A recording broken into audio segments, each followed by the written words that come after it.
నమస్కారం. ఆధ్యాత్మిక సుధాసాగరం ధర్మ సందేహాలు కార్యక్రమానికి స్వాగతం. ధర్మో రక్షతి రక్షితః.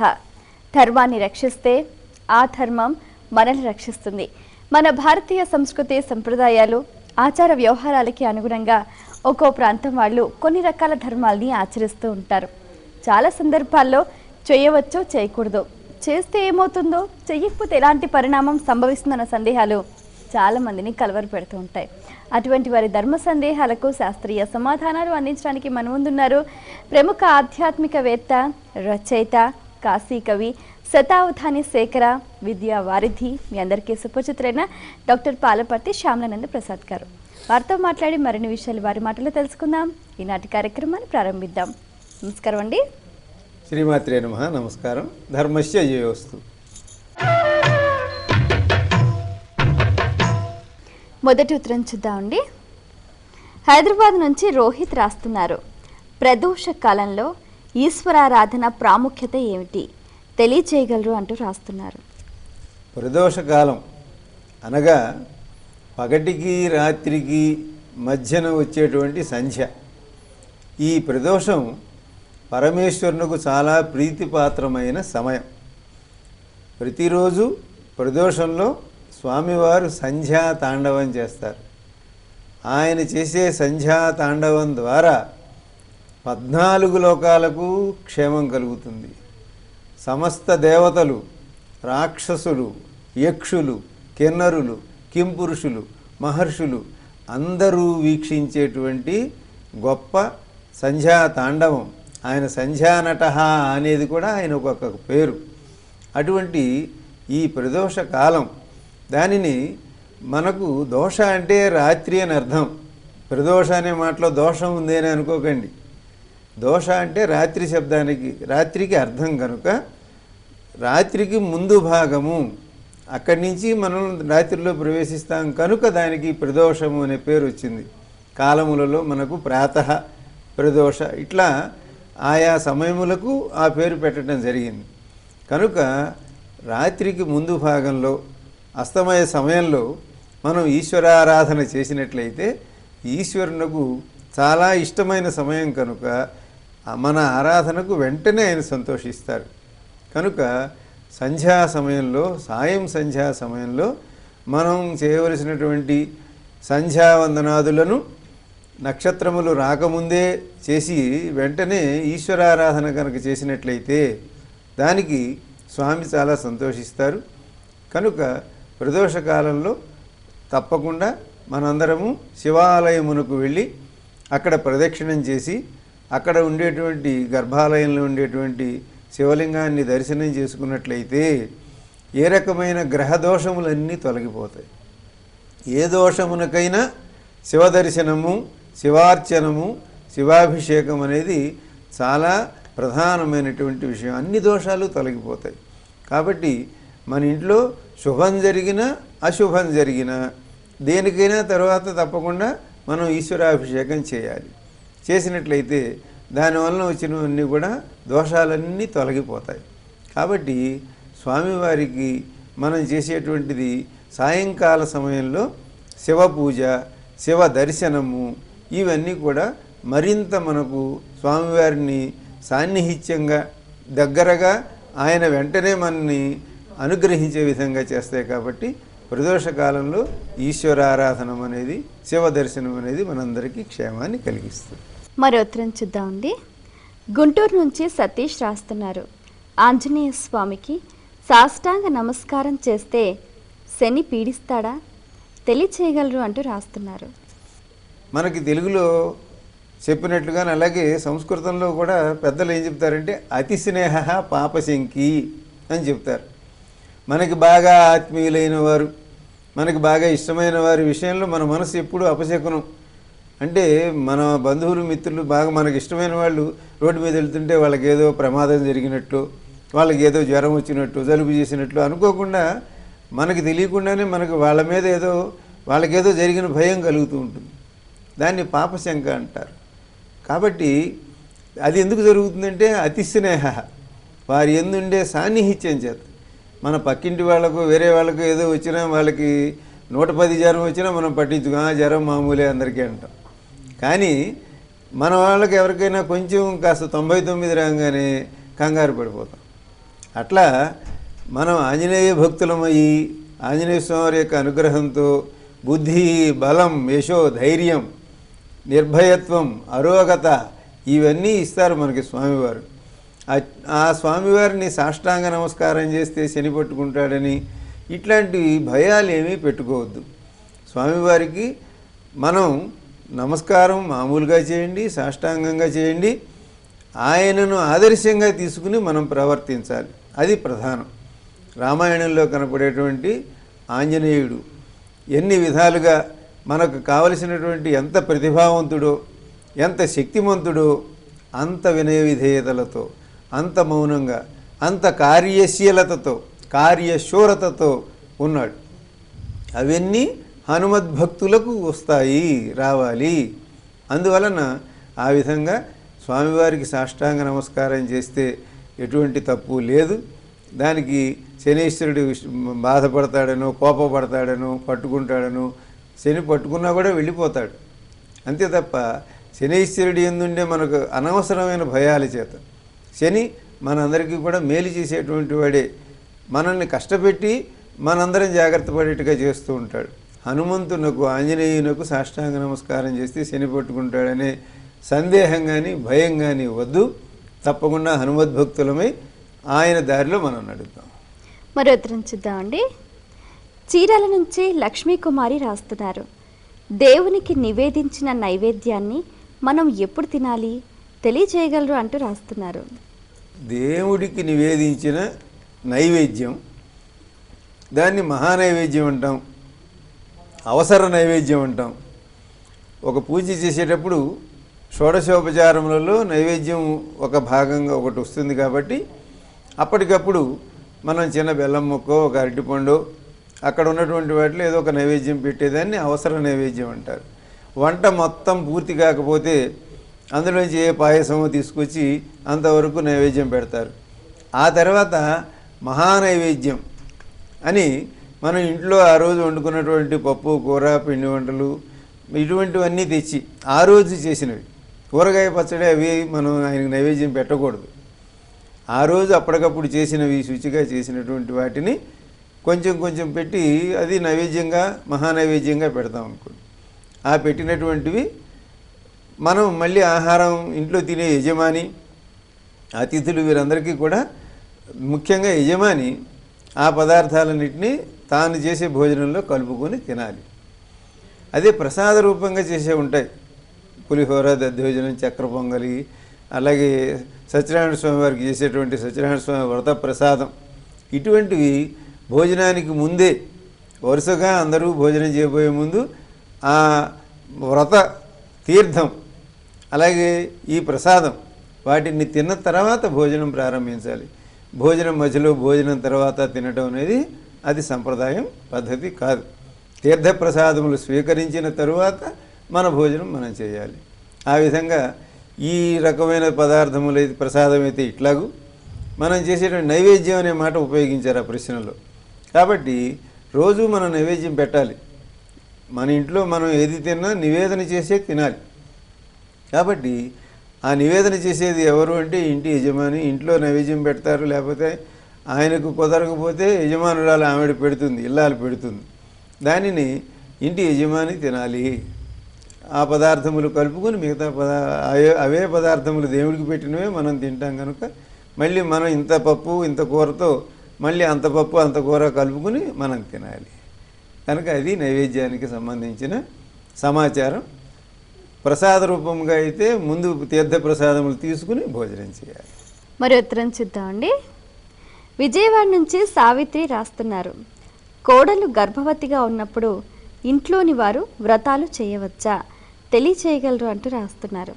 కోడలు గర్భవతిగా ఉంటే ఇంట్లోని వారు 3వ మాసం వరకు లేదా ఇంకా అత్యవసరమైన విషయం అనుకున్నట్లయితే 6వ మాసం లోపు తప్ప ఆ తర్వాత చేయకూడదు.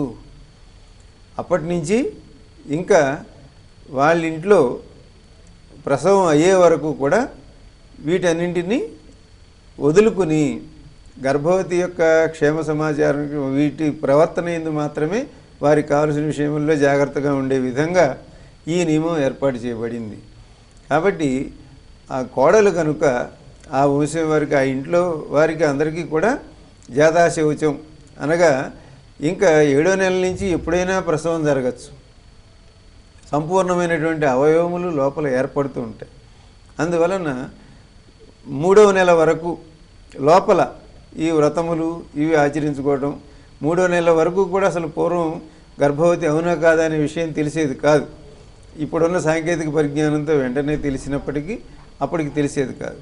కాబట్టి అప్పటి వరకు కానీ ఆ తర్వాత ఈ వ్రతములు లాంటివి చేయకుండా ప్రసవానంతరం మాత్రమే జరపడం అనేది సంప్రదాయం. ఆ విధంగానే జరపాలి. అప్పుడు మాత్రమే ఇంట్లో ఆమెకు ఒత్తిడి లేకుండా ఉంటుంది. కోడలు పనిపాట్లన్నీ చేయవలసి రావటం కానీ ఇవేమీ లేకుండా ప్రశాంతంగా క్షేమంగా ఉండటానికి వీలుగా ఉంటుంది. మళ్ళీ కొంత నెలలు వచ్చాక పుట్టింటికి వెళ్ళటం, ఆ అమ్మాయి ఉండి తీరాలి అక్కడ, కాబట్టి ఇత్యాది కారణాల వల్ల ఇవి పనికి. మరి ఉత్తరం చూద్దామండి. వరంగల్ నుంచి పద్మ రాస్తున్నారు.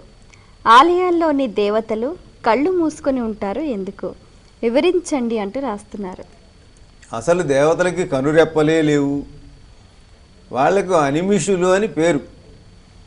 మనం మనలాగా దేవతలు ఉంటారనే ఉద్దేశంతో మనలాగా కాళ్ళు చేతులు, మనలాగా ఆకార వికారాలన్నింటినీ ఏర్పాటు చేస్తూ వాళ్ళు కళ్ళు మూసుకున్నట్టుగా ఎవరైనా ఉంటే, ఇప్పుడు బుద్ధ భగవానుడు లాంటి వాళ్ళైతే వాళ్ళు మానవులై ఉండి వాళ్ళు ఆ స్థితికి చేరుకున్నారు. కాబట్టి ఆ మానవ దేహం కనుక కళ్ళు మూసుకుని ఉండటం ఇటువంటివి మనం అంగీకరిస్తాం.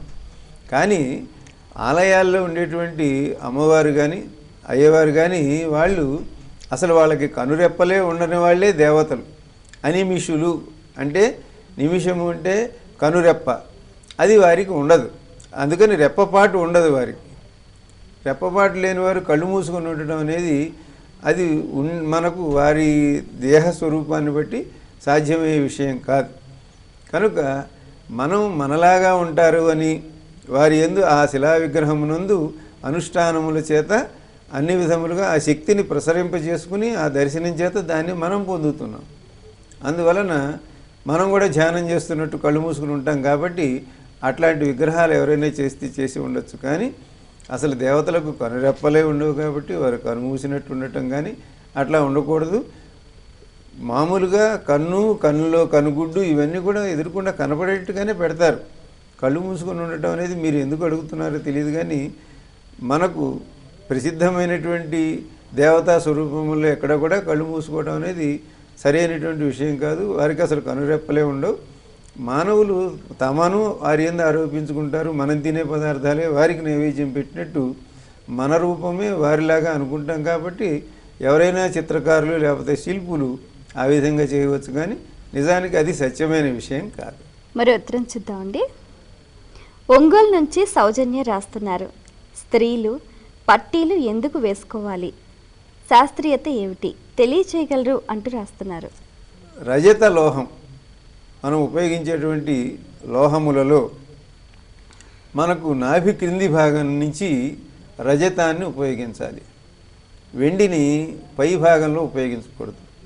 ఇక్కడ స్వర్ణాన్ని బంగారాన్ని ఉపయోగించాలి.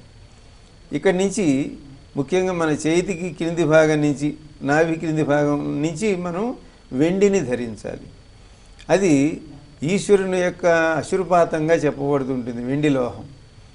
అది దానికి కాలికి పెట్టుకున్నప్పుడు కాలి పట్టీలు మట్టెలు వీటన్నిటి వెనుక కూడా ఆరోగ్యపరమైనటువంటి విషయములు ఉన్నట్లుగా మన పెద్దలు చెప్పిన దాన్ని ఇప్పుడు వైద్యశాస్త్రం కూడా అంగీకరిస్తున్నది. మన శరీరంలోకి రక్త ప్రసారం పైనుంచి క్రిందికి నిరంతరము సాగుతూ ఉండేటువంటి సందర్భంలో ఆయా కొన్ని ప్రధానమైనటువంటి నరములు అవి హృదయానికి చేరేవి, మన శరీరంలో ప్రధానమైన అవయవముల లోపలికి వాటిని నియంత్రించేటువంటివి. వాటిని అక్కడ ఈ లోహమును స్పృశింపజేయటం ద్వారా వారికి నిత్యకృత్యములలో వారు చేసే పనిపాట్ల ద్వారా ఆయా అవయవములకు జరిగే రక్త ప్రసారం విషయంలో కానీ వాటికి నష్టం లేకుండా ఉండటం, వాటికి ఉత్తేజం కలగటం, వీటి కోసం ఇవి ఏర్పాటు చేయబడ్డాయి. కేవలం స్త్రీలు ధరించడం అనేది ఒక ఆచారంగా ఉన్న పూర్వం పురుషులు కూడా ధరించేవారు. కాలికి కడియం ఉండటం అనేది మామూలుగా వ్యవసాయదారులు కానీ చదువుకునేవారు అందరికీ ఉండటం ఒకటి. కవులు, పండితులు, గాయకులు మొదలైన వారికి కూడా గండపెండేరములు వాళ్ళకి కూడా కాళ్లకు ఇవి ధరించటం అనేది ఒక గొప్ప గౌరవంగాను సత్కారంగాను. ఒక రాజు 10 మంది రాజుల్ని జయిస్తే వాళ్ళ తలల బొమ్మలన్నీ పెట్టుకుని కాలికి ఒక కడియం వేసుకోవటం అంటే వాళ్ళందరూ తన పాదాలపై పడ్డారు, తన పాదాశ్రితులై ఉన్నారనేది ఒకటే కాకుండా అక్కడ లోహం యొక్క కదలిక చేత మనకు శీలమండలి దగ్గర ప్రధానమైనటువంటి నరములు కాలి వేళ్లల్లో, చేతి వేళ్లల్లో శరీర అవయవములకు సంబంధించిన రక్త ప్రసారానికి సంబంధించిన వ్యాధులను నివారించే శక్తులు ఎన్నో ఉన్నాయి. అందువలన మనకి చేతితో ఏ పూజ అయినా చేసేటప్పుడు ముద్రలు, అనేక విధములైన ముద్రలను మనం ఉపయోగించమని మనకు మన సంప్రదాయం చెబుతున్నది ఆగమశాస్త్రం. వీటన్నిటి వలన కూడా మన శరీరంలో ఉండే అనారోగ్యములు తొలగిపోతాయి. అదేవిధంగా కాలి పట్టీలు ధరించడం అనేది ఒక చిహ్నంగా, ఒక సంపదకు స్వరూపంగా ఉండటమే కాకుండా వారి శరీరంలో ఉండేటువంటి అనారోగ్యాన్ని తొలగించడానికి ఇవి పనికొస్తాయి. మరో ఉత్తరం చూద్దామండి. హైదరాబాద్ నుంచి అనంతవర్మ రాస్తున్నారు. పుట్టిన ప్రతి మనిషికి మోక్షం లభిస్తుందా, వివరించండి అంటూ రాస్తున్నారు. పుట్టిన ప్రతి మానవుడికి అనే ఒక ప్రత్యేకమైన అంశం కూడా ఉంది అందులో. పుట్టిన ప్రతి జీవికి, ప్రతి ప్రాణికి అని కాకుండా ప్రతి మానవుడికి అని కూడా అడుగుతున్నారు. అంటే జంతువునాం నరజన్మ దుర్లభం అని వివేక చూడమణిలో శంకరాచార్య స్వామి వారు చెప్పి ఉన్నారు. 84 లక్షల జీవరాశులు ఉన్నాయని, అందులో ఉత్తమమైనటువంటి జీవి మానవుడని చెప్పబడింది. కాబట్టి మానవుడు ఎందుకు ఉత్తముడు అంటే మిగిలిన ప్రాణుల్లాగానే ఆహార, నిద్ర, భయ, మైథునాలు అన్నీ సమానమే. అయితే విశేషమేమో బుద్ధి, జ్ఞానం. వీటి చేత మానవుడు ఈ పాంచభౌతికమైనటువంటి శరీరాన్ని మనం ఎందుకు పొందాము, దీన్ని నుంచి మనం పొందకుండా ఉండేటువంటి స్థితి ఏమిటి? జనన మరణ చక్రం. ఈ చక్రం నుంచి బయటపడటమే మోక్షం. మోక్షం అంటే ముక్తి, ముక్తి అంటే విడుదల. కాబట్టి ఒక జైల్లో బంధించిన వాడిని విడుదల చేసినట్లుగా ఈ పాంచభౌతికమైన దేహంలో పరమాత్మ స్వరూపం బంధించబడి ఉన్నది. ఈ బంధించబడినటువంటి పరబ్రహ్మ స్వరూపాన్ని మళ్ళీ పరబ్రహ్మములో లీనం చేయటం, ఐక్యం చేయటం అనేటువంటిది మోక్షంగా చెప్పబడుతుంది. కాబట్టి అన్ని ప్రాణులకు మోక్షం లభించడం అంటే, లేకపోతే మానవులందరికీ మోక్షం లభించడం అంటే అది ప్రయత్నం చేయకుండా కుదరదు. ఎందుకంటే మనం చేసినటువంటి పాప పుణ్యముల యొక్క ఫలితాలను మళ్ళీ అనుభవించడానికి మళ్ళీ మనం జన్మించవలసి ఉంటుంది. కాబట్టి చేసిన పాప పుణ్యముల యొక్క శాతాన్ని బట్టి ఈసారి మళ్ళీ మానవ జన్మ రావాలని లేదు. ఈసారి మనకి పిల్లి జన్మో, కుక్క జన్మో రావచ్చు. ఇంతకుముందు అటువంటి ఎన్నో జన్మలు ఎత్తి మానవ జన్మ ఇప్పుడు తెచ్చుకుని ఉండొచ్చు. కాబట్టి ఇంత పైదాకా వచ్చి పరమపద సోపాన పఠం అని మనం ఆడుతూ ఉంటామే, ఈ పాములు నిత్యంలో దాంట్లో చివరి దాకా పైదాకా వచ్చి ఆ 99వ నంబర్లో మనం పెద్ద అరుకాషుడు అనేటువంటి ఒక పాము బొమ్మ ఉంటుంది. అక్కడ దాకా వెళ్ళినవాడు ఆ పందెంలో అది పడితే మళ్ళీ 1వ నెంబర్కు వచ్చేస్తాడు. మళ్ళీ మొదలు నుంచి మొదలు పెట్టాల్సి ఉంటుంది. అందువలన ఇటువంటివేవి లేకుండా అవతలికి వెళ్ళిపోతే మనం పరమ పదానికి చేరుకున్నట్లు అవుతుంది. కనుక మానవులందరికీ మోక్షం లభించటం అనేది సాధ్యం కాదు. మనం దానికి తగినటువంటి అనుష్ఠానము, ఉపాసన, సత్కార్యాచరణ ఇత్యాదులన్నీ చేయటం ద్వారా మొత్తం ఈ జన్మలోనే వస్తుందని కాదు, కానీ కొంత ప్రయత్నం చేయగలిగితే చేసిన ప్రయత్నాన్ని బట్టి ఈ పెట్టుబడితో మళ్ళీ వచ్చే జన్మ వచ్చినా ఈ జ్ఞానం మన వెంట వస్తుంది. దానివలన అట్లా మళ్ళీ మానవ జన్మ వచ్చి మళ్ళీ ఆ తర్వాత ఇంకా పూర్తి ప్రయోజనం, మన ఫలితాన్ని పొందగలిగే స్థితిలో మోక్షాన్ని పొందుతాం అనేది ఇప్పుడు మనకున్న వేదాంత స్వరూపాన్ని బట్టి మనకు వేదము కానీ, ఉపనిషత్తులు కానీ, దర్శనములు కానీ ఇవన్నీ చెబుతూ ఉన్నాయి. కాబట్టి ఆ విధంగా మానవుడు మోక్షాన్ని సాధించే అర్హత గల ప్రాణి తప్ప అందరికీ రాదు. చాలా సంతోషం అండి. మీ సమయాన్ని కేటాయించి మా ప్రేక్షకుల ధర్మ సందేహాలకు శాస్త్రీయ సమాధానాలు అందించినందుకు ధన్యవాదాలు. సందేహ నాశోస్తు. వీక్షించారు కదండి, ఇది ఇవాల్టి ధర్మ సందేహాలు కార్యక్రమం. మీకు కూడా ఏవైనా ఆధ్యాత్మిక ధర్మ సందేహాలు కలిగితే మా ఈ కార్యక్రమానికి మీ సందేహాల్ని క్లుప్తంగా, సూటిగా, స్పష్టంగా పోస్ట్ కార్డుపై లేదా ఈమెయిల్ ద్వారా రాసి పంపించండి. మా చిరునామా ధర్మ సందేహాలు, కేర్ ఆఫ్ భక్తి TV, road number 92, Jubilee hills, Hyderabad 5,96,000. మా ఈమెయిల్ ఐడి bhakti@gmail.com. మరో కార్యక్రమంలో మీ సందేహాలు మా పండితుల సమాధానాలతో మళ్ళీ కలుసుకుందాం. అంతవరకు సెలవు. నమస్కారం.